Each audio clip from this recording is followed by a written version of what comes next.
मेरे ऑफिस में around 3 lease लाइनें, एक है 100 Mbps की, दूसरी भी 100 Mbps की, लेकिन जो तीसरी है वो है करीब 250 Mbps की। और मुझे जो इसमें स्पीड मिलती है डाउनलोड स्पीड की, जो मेरा यहाँ पे 250 Mbps का जो ब्रॉडबैंड है वो यहाँ पे 25 Mbps की मुझे स्पीड निकाल के दे देता है अगर मैं कुछ डाउनलोड करता हूँ या फिर अपलोड करता हूँ। सेम ही वे में जो मेरा यहाँ पे 100 Mbps का है वो यहाँ पे 10 Mbps की डाउनलोडिंग या अपलोडिंग दे देता है, सेम वैसे भी।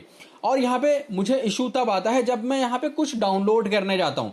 अब सपोज यहाँ पे मुझे 50-100 जीबी की यहाँ पे फाइलें डाउनलोड करनी है या अपलोड करनी है, तो अगर मैं यहाँ पे अपने ब्रॉडबैंड से लगाऊंगा तो मुझे यहाँ पे सिर्फ 25 Mbps की डाउनलोडिंग स्पीड मिलेगी। और यहाँ पे अगर मैं 100 Mbps की लाइन में लगाऊंगा जो जो मेरा यहाँ पे डाउनलोड स्पीड है वो मुझे मिलेगा यहाँ पे सिर्फ 10 Mbps का। तो दिक्कत मुझे क्या आती है, कभी कभी मैं सोचता हूं मैं दोनों को मर्ज क्यों ना कर दूं। अगर मैं दोनों को यहाँ पे मर्ज कर दूंगा तो मेरे पास यहाँ पे जो स्पीड मिलेगी मुझे वो मिलेगी अराउंड 35 Mbps की, और यहाँ पे जो मेरा काम है वो भी हो जाएगा, और यहाँ पे जो मेरी जो लीज लाइन खाली पड़ी है वो भी यहाँ पे ऑटो फिल हो जाएंगी खुद ही। लेकिन ये मैं नहीं कर पाता जनरली। तो आज के इस वीडियो में देखेंगे कि अगर आप सेम ही कंडीशन में हो, मेरी कंडीशन में हो, तो आप ये काम कैसे कर सकते हो, आप दोनों को मर्ज कर कैसे कर सकते हो बिना फायरवॉल के। अब यहाँ पे अगर मैं फायरवॉल में भी करने जाता हूँ, अगर मैं यहाँ पे बैलेंसिंग करता हूँ, तो वहां पे मुझे जो स्पीड मिलती है वो एक ही लीज लाइन की मिलती है, या फिर मैं 25 की ले लूँ या फिर मैं 10 की ले लूँ, वो कंबाइन नहीं होती है जनरली। तो यहाँ पे अगर आप अपने लीज लाइन की स्पीड को कंबाइन करना चाहते हो कि आपके पास यहाँ पे जो स्पीड है वो ज्यादा आपको मिले, तो आज के इस वीडियो हम बात करेंगे।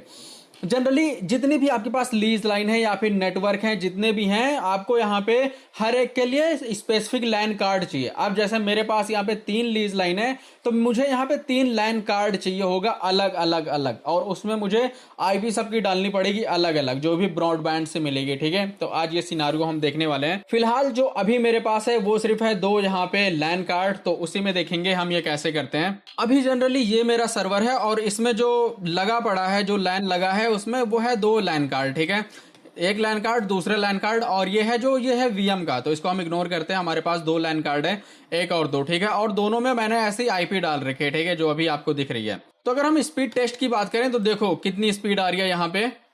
ये मेरा जो कनेक्शन है वो है यहाँ पे 250 Mbps का, तो हो सकता है यहाँ पे कुछ स्पीड मिले। तो अभी हमारे पास जो आ रही है वो है वहां यहाँ पे 150 की स्पीड। ठीक है, 150 के। और सेम ही अगर मैं इसको बंद कर दूं तो मुझे जो देखो स्पीड जो मिलेगी वो मिलेगी 10 Mbps की, क्योंकि यहाँ पे मेरी एक कनेक्शन जो है वो 100 Mbps का है और एक कनेक्शन है वो 250 Mbps का अराउंड। तो अभी जो लोड है वो फिलहाल है, लेकिन जो मुझे स्पीड मिल रही है वो इतनी मिल रही है। ठीक है, अब मुझे यहाँ पे दोनों लाइन को कंबाइन करना है, तो कंबाइन कैसे करेंगे। अब जनरली ये भी मैं यहाँ पे इनेबल कर देता हूँ। उसके बाद ये मेरा पहला है, ये दूसरा है। ठीक है, तो इसको हम क्या करते हैं, जनरली जस्ट हम राइट क्लिक करते हैं, प्रॉपर्टीज में जाते हैं और यहाँ पे आपको मिलेगा IPv4। प्रॉपर्टीज में जाएंगे और यहाँ पे हम करेंगे एडवांस। ठीक है, एडवांस करोगे तो यहाँ पे एक आपको मिलेगा मैट्रिक्स। ठीक है, इसको आप हटा दो और इसको हम करेंगे 20। ठीक है, और जो ये वाला जो ऑटोमेटिक मैट्रिक्स है इसको भी हम 20 कर देंगे। ओके करो, ओके करो, और इसको कर दो क्लोज। ठीक है, यस कर देंगे, क्लोज कर देंगे। अब जो ये वाला दूसरा वाला है इसको भी हम 20 करेंगे, दोनों सेम सेम।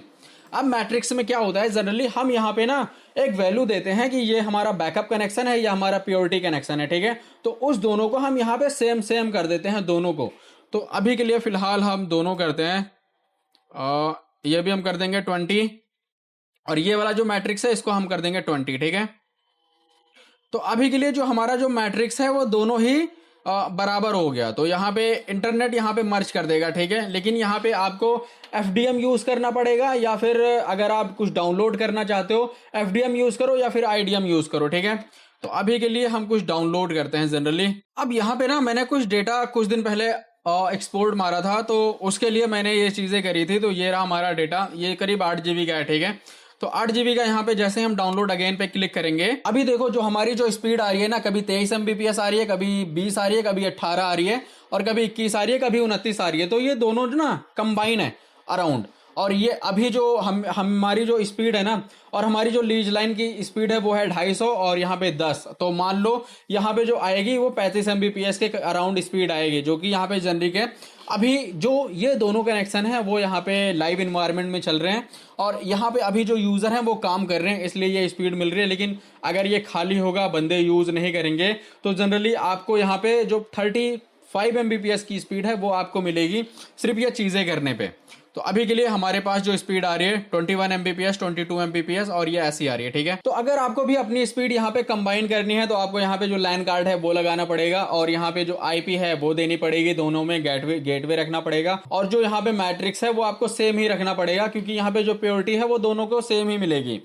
तो यहाँ पे कुछ आपकी यहाँ पे कंबाइन होकर स्पीड आ सकती है और जनरली आपको जो करना है वो यहाँ पे प्रॉपर्टीज में जाना है दोनों के और IPv4 पे क्लिक करना है और यहाँ पे एडवांस आएगा। एडवांस में आपको यहाँ पे जो मैट्रिक्स है वो चीज़ें देनी है, ठीक है। और ये हम ओके कर देंगे तो हमारी जो स्पीड है वो कंबाइन होके आने लगेगी। तो कुछ आपको इतना ही करना है और आपकी स्पीड जो है वो दोनों लाइन कार्ड की बढ़ जाएगी।